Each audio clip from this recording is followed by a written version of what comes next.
or have you heard of any abductions? No, not now. We haven't. I have seen it on TV, but in this particular neighborhood, if it is, they hadn't broadcast it. Right, This type of neighborhood, things happen, but they don't think it's important enough to put it on TV. right. Well, fortunately, both churches, both ministries have not had any children abducted and abused, thank God. And the reason for that is because of the dedication from our leaders, the ministers and our pastors. They made a difference by making a commitment and educating their parish. And what's that? That means taking time and being proactive, stepping up and educating and putting on outreaches here Yes. in the community and as well as within their parish. We've had incidents in our community where we had children that abducted. We do have what's called an Amber Alert that you hear on TV, and that's when you have an abduction, and throughout the community, throughout the nation, there'll be an Amber Alert. And that was a law that was developed after a child named Amber, where they installed a law to help prevent and try to protect our children. What this does is it gives the community a heads up, an alert, where it is a broadcast. You'll see a picture of a child, and hopefully you've seen this, like what we saw growing up when I was a child, on the back of a milk carton. You see the child, Yes. a face, and like maybe the name and the age, and hopefully someone in the community will recognize this picture. Well, we're trying to instill in our community and develop this child identification card and give this out in the community. It's a volunteer program, but it's up to the parent. We're stepping up into the plate to push this program, but it's also up to the parent to be Yes. proactive. This is your children. We're trying to save our community, but also save your family. This is a volunteer program where you're going to voluntarily take the information and write it down on this card and keep this card in a safe place in your house.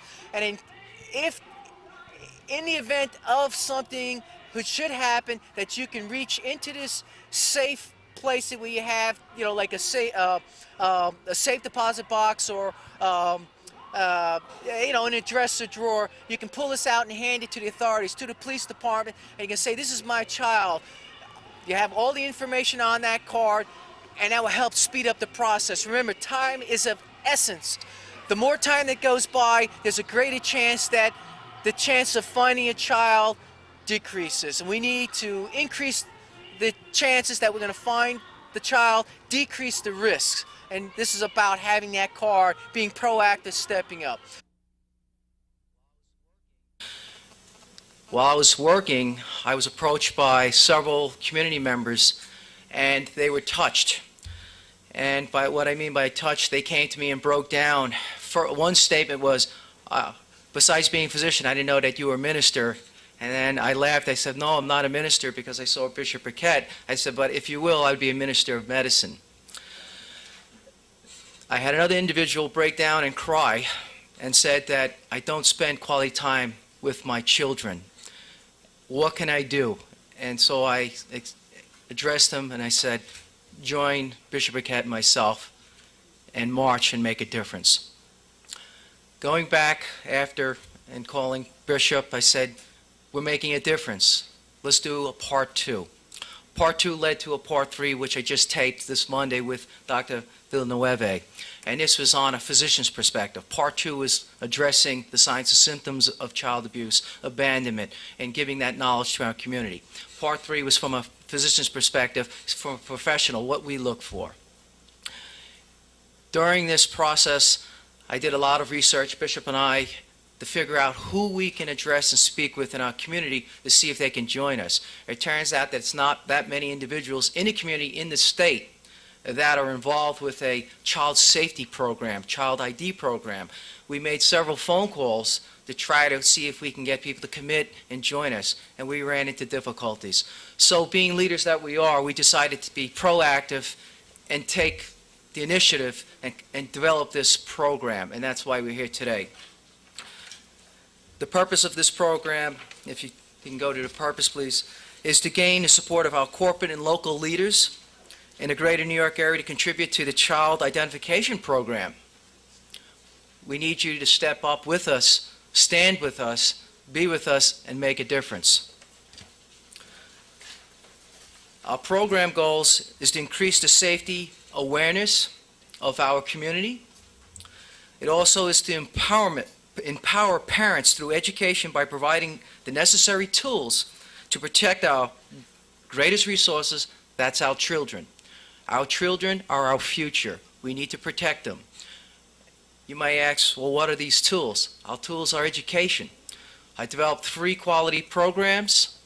I also have a high-quality website where you can go back, see the show, and then reference the material on my website, and the website's provided within this packet, as well as Bishop Burkett and myself, as well as Minister Butler. We put on outreach programs to reach out and educate, and that's what we're all about, reaching out and educating and making a difference. You may ask, why support the program? The statistics are staggering. In medical school, we don't really address social issues. We're more focused on prescribing, diagnosing, prescribing. That's what medical school is basically about. During going through my research and started looking at the statistics, it was overwhelming. And it was mind-opening. Approximately 800,000 children go missing every year. 800,000. Approximately 400,000 run away from home every year. Now, this statistic really floored me. 300,000 abducted by family members. Family members. When I started to think about it, it makes sense. And how does it make sense? Well, when there are marital problems, you have a significant other that leaves and they take their child. Once they cross the border, it's kidnapping and the child is missing. So this drives that statistics up. So we need to educate our family that you just cannot take your child and cross the borders without the permission of your significant other. Very important. There are over 50,000 abducted by non-family members. Approximately 34% of parents in the United States do not know their child's exact height, weight, and eye color. Now you have to ask, what does that mean? That means we're not spending quality time with our children. We're not spending quality time, family time. When I was growing up, I had dinner with my parents. There was my mother, my father, and my sister. We addressed family issues, we addressed personal issues, and we worked as a team to try to overcome if there were barriers or to excel us. That is what a family unit's about. We need to address this. Unfortunately, in the past decade or so, we've seen an increase in dysfunction in our country. We need to address that. We need people such as ourselves to step up and make a difference and bring back the function and make the family unit whole again. When reporting a missing child, time is the greatest enemy. Possessing an up-to-date child identification card is an important proactive measure that will greatly assist our law enforcement members. Again, this is something that Bishop Burkett mentioned when he addressed you. How could corporations contribute? Well, corporations can, or volunteers. The last page, I gave an example of what I drafted with the help of Bishop Burkett, and this is called an identification card example. It's just a draft. It's in its infancy, but it's pretty much complete. If you have any suggestions that we could include, it'd be well appreciated. But this card will have the essentials.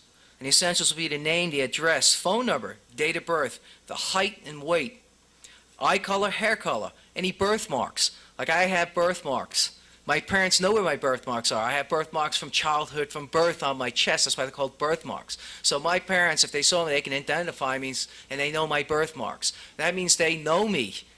They understand who I am. You need to do the same, and our community has to understand that they really need to know their children. They also need to know if the child has a nickname. Most of us have a nickname to address that. If their child has a medical history, write it down. If they're taking medications, very important. I'm penicillin allergic. I'm anaphylactic to it, so if I have penicillin,